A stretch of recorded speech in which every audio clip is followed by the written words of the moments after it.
Okay, so today we're going to be talking about how to adopt a digital mindset so that you can think like a digital native. And you might think already, well, I already have a digital mindset, or you might actually be thinking, well, how do I do that? Because I'm actually quite scared of all of the new technology, and so many things are moving so quickly that I just don't know where to start. My name is Lucy. I'm founder of Digital Women and Social Day and Eviso Media and some other things, but I'm also a digital skills advocate and a trainer. And one of the things I really love to talk about is the digital mindset and of course, digital skills in general, and making sure that women are getting the digital skills they need to be able to compete in the business and in the workplace as well. So let's first of all think about what a digital mindset is. So basically, it's just about being able to embrace technology and ingrain it in just about every aspect of your life and not just the workplace, and not fearing new technology, but embracing it and actually getting value from it as well. Technology has been moving incredibly fast over the last few years, especially over the last 10 years. And you can just see that the world is changing. And if you look over a 10-year basis, it's changing very, very quickly. We're in digital revolution at the moment. So the best thing you can do is not be frightened of the technology and all of these new things that are happening, and not be worried that you're being left behind, but just immersing yourself into the new technology and understanding that you can embrace this technology and you can use it to your advantage. So why did I talk about a digital native? Well, a digital native is essentially somebody who has kind of grown up with technology and they use it and it's just second nature to them. And for some people, they didn't grow up with digital technology, didn't grow up with phones in their hand and that kind of thing. But it doesn't mean that you can't be a digital native. It doesn't mean that you can't, use technology to your advantage. So I hate this labeling thing. I don't think it's healthy.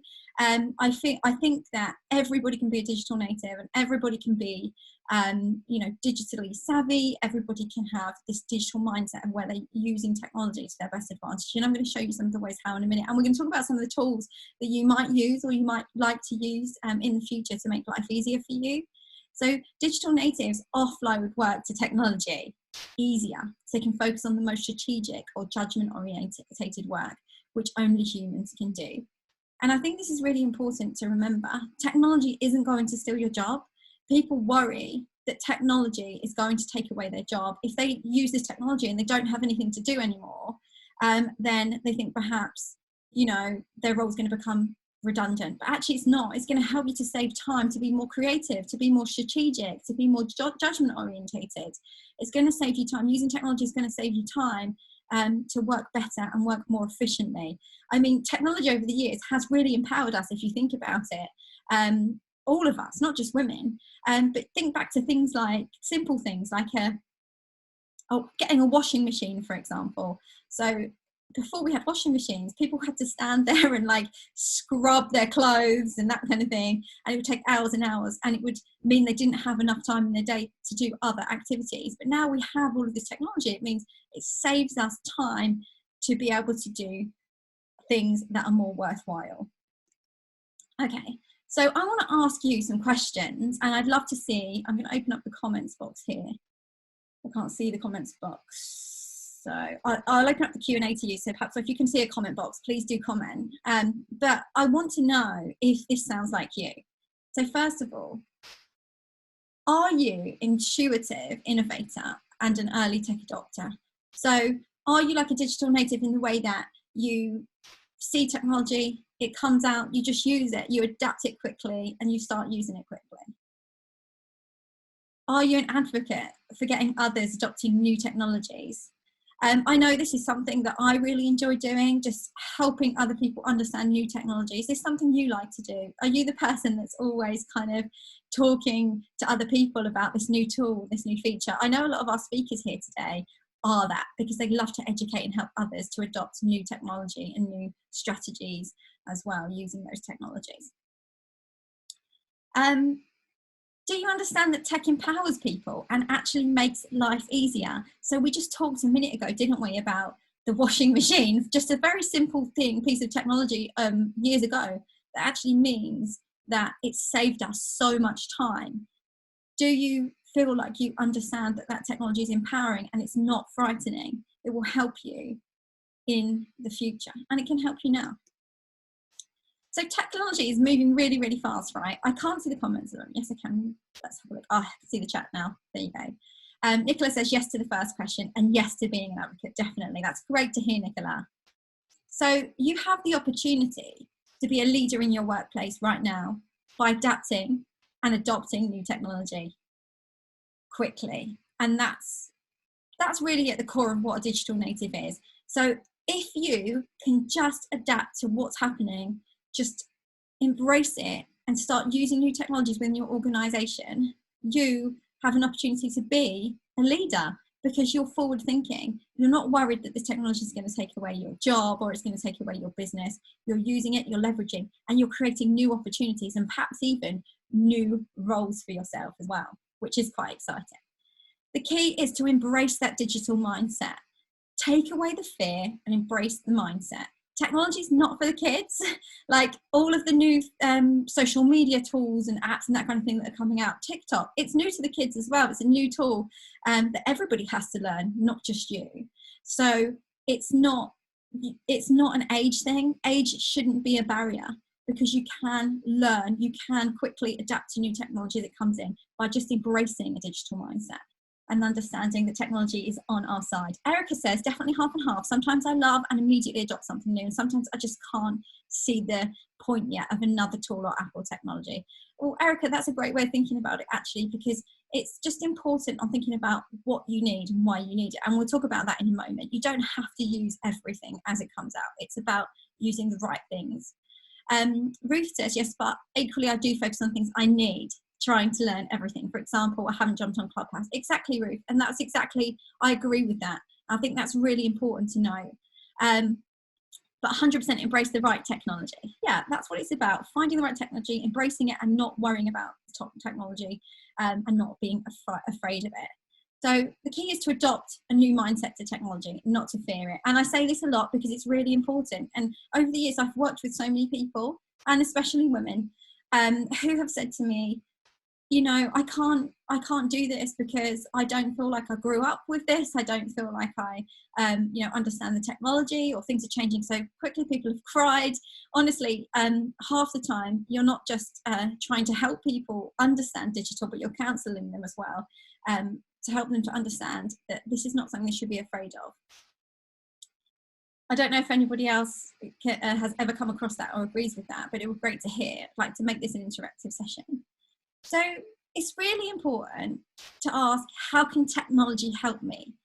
And what will make this process easier? So when you're looking at new technology, like Ruth is saying, rather than just jumping on everything, adopting every single thing that comes out, it's just to ask yourself those really important questions. How can this technology help me? And what will make this process easier? So perhaps you have a problem in the workplace or in your business and you say, I've got this problem, these two things don't connect, or if I did this, it would be so much easier, it would be so much faster, it would be so much more efficient, I could get all of these things done in a day, or, you know, I could make more money, or I could free up more time. Just think about what would make that process easier. What tools do I need? And then go and find those tools that you need, and that technology that you need, or that training you need. It might be a skill that you need, or you might need to bring in that skill.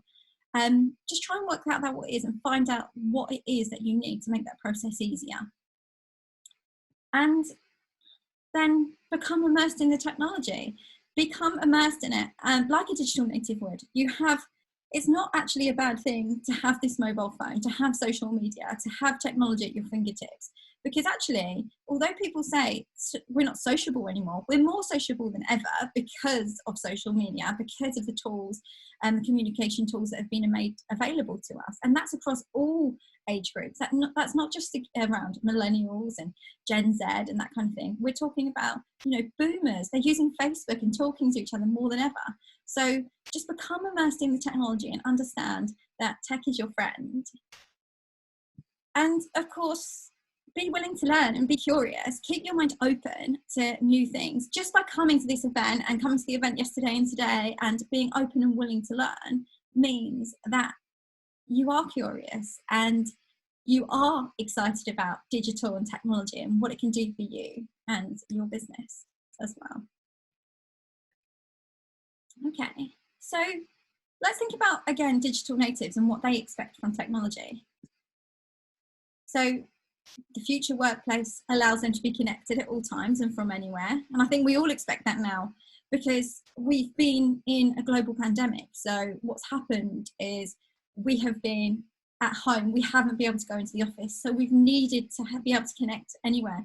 And these tools have made it available. Think about Zoom, think about, you know, some of the connectivity tools and Trello and Slack and all of these other tools we're going to talk about in a minute.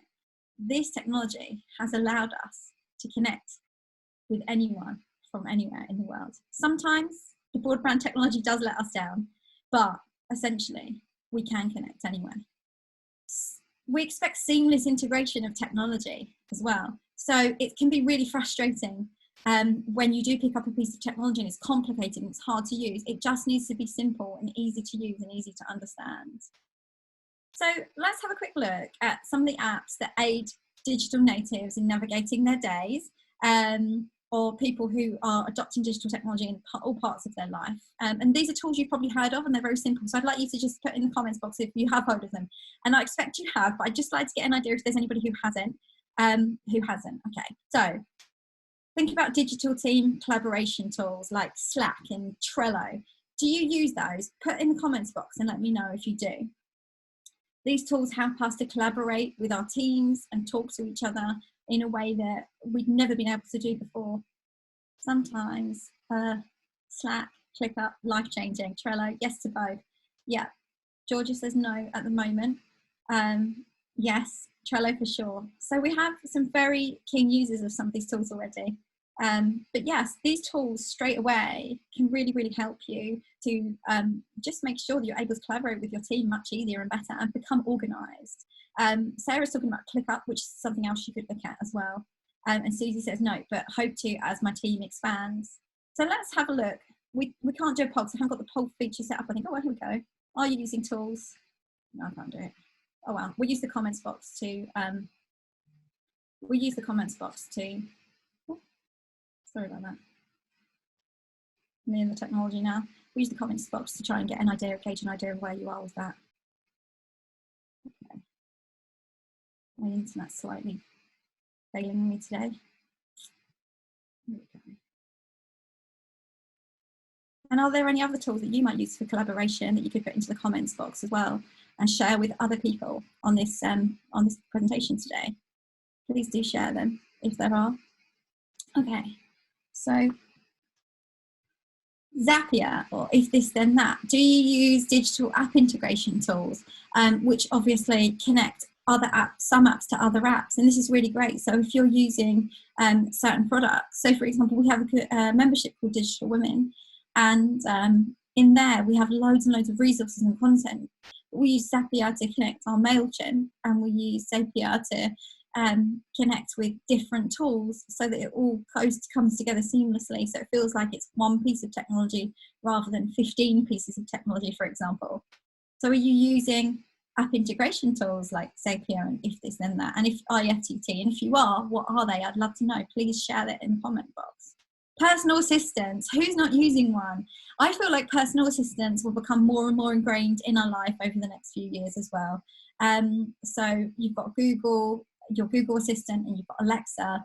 I don't think I could go through a day without asking Alexa a question or asking Alexa, you know, something. And it's not just about playing music, but it's about asking your personal assistants to help you with your daily tasks or to make life easier for you.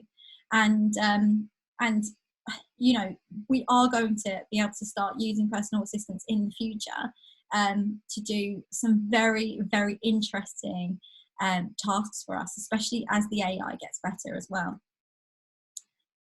So yeah, again, are you using any personal assistants for work? Let me know. Or work or home life as well.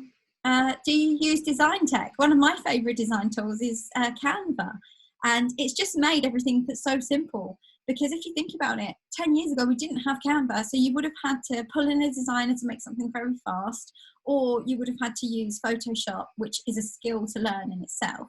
Or you might have used something like Paint or something very primitive. Before Canva existed, it was very, very difficult to be able to create design quickly if you're not a designer.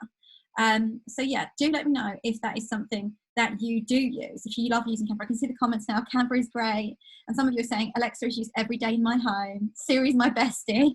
Well, yeah, I mean, some of our assistants are literally have been our besties over the last year whilst we've been at home with no one else to talk to. Canva, so many lovers of Canva. This is a great example of technology that hasn't killed the designer. It hasn't killed the designer's role. So these things are not to be, you don't need to be frightened of them, but rather designers can now leveraging Canva to create designs faster and be able to collaborate and share designs with their team much quicker. And actually it's created more roles essentially, because people are learning to design through Canva, and then they're able to actually sell their designs onto other people and that kind of thing as well. So it's a really great tool. And Heidi's saying she's multitasking and on Canva now. Awesome. So yeah, did you use any graphic design tools? And obviously there's more than just Canva available, but I just think it's such an amazing tool. It just shows how technology can take something that seems so complicated and make it so simple. Again, social media marketing tech. I love my social media marketing technology. As someone who started off as a social media manager about 10 years ago, there were tools available that are a little bit clunkier, but now they're amazing. You can do everything. One of my favorite is Agorapulse. Of course, Agorapulse are sponsoring this, so that's not the reason I put them in there, because there are other tools available. You do have Content Cow, you do have Buffer, you have Hootsuite and all of those tools as well. But it just makes it so much easier rather than having to log into every single social network and start updating your content. It means you can put your content in into Agorapulse, post it out for the days you want it to go into. It even connects with Canva now. You can design your posts within Agorapulse and post them out via Agorapulse to schedule. Things like that. So I just feel like these kind of tools have just been amazing. And it's not just in social media, there's tools across the board in all areas that people are using now to save them time and energy and effort. Okay, so are you using social media tech? Sweet. Well, have a look at Agorapulse, because we do have a free trial for everybody. So if you want that, let me know and I'll get the link to you later. So what I'm saying to you guys is digital native, it's a mindset, and it's not about fearing technology. It's not about anything else apart from just embracing the technology and not being frightened of it. We've only got a couple of minutes until the next talk, where we're going to be talking about digital skills. But I just wanted to continue on the talk and just say that digital women, this is why we're here. We're digital women. We're on a mission to empower 1 million women through digital skills. And many of us, I think, are already digital natives, and some of us are becoming that. And how do we do that? Like, how are we trying to help you to become more digital? And how are we helping you to get the skills that we need? We're helping you through community, resources, training and awards and that kind of thing. We're a community that's focused on sharing and development of digital skills. And our focus is on the growth and success of women. And we aim to provide growth and success, basically, networking, events, through creating partnerships, training, events, interviews with experts and that kind of thing. And we provide tools to help people to learn, to connect and thrive. We have a hub, courses, skill session. This is how we're doing our part. We're trying to do our part by making sure that you have the resources and help at your fingertips, and bringing the community in as well to help and share. And I'm really excited to show, so if you've been a member of the community since when we started, when we were just 1,000 people in our Facebook group, this is really exciting for me to share with you. Just in Q1 this year, this is just from Q1, we had almost 25,000 users in our social media community. We reached almost 500,000 people, getting us closer to our goal of reaching 1 million women, or giving 1 million women digital skills. And we had 43,500 community engagements across social media. This is so exciting for us, because 2 years ago, if you remember that first Digital Women event, I said, I just want us to get our community to 1,000 people. And now we're really doing it, guys. And that's thank you to all of you. And it's thank you to all of you for being part of it, and for sharing the mission and sharing your skills and coming to events and sharing on social media. So thank you very much for being part of that. Really, really appreciate it. And again, just some demographics about who our community are. As you can see, we have a lot of marketers in our community, business owners, media, and salespeople as well. We have business owners, directors, managers. We even have quite a lot of people who are just starting out on their journey. And then again, majority of people are senior, so they do own their own companies or work high up in roles and that kind of thing within their business. Thank you everybody for the congratulations. Really appreciate it. But if you want more information about Digital Women, go on to digitalwomen.live. But just to close off this talk, I just wanted to say, just thank you so much to everybody for joining this event and getting involved in everything. Thank you for joining my talk as well. This will be available to you afterwards to watch. I'll put it on the YouTube channel as well. But what I want to say is, don't be frightened of new technology. Don't be frightened to try things. Nothing's going to break. There's nothing to worry about. Just get stuck in, give it a go, and just be open and willing to learn. Okay? So thank you very much, guys. I'll see you at the next session where we are going to be talking about digital marketing. So if you're interested in that, please join us, and I will see you all very, very soon. And thank you for all the congratulations. Congratulations to you guys for being here and just taking the time out to learn and to improve your achievements in your career and that kind of thing as well. So take care, guys. I'll see you at the next talk. Don't forget the hashtag is Digital Skills Fest on social media. Hope you enjoyed the session. Take care.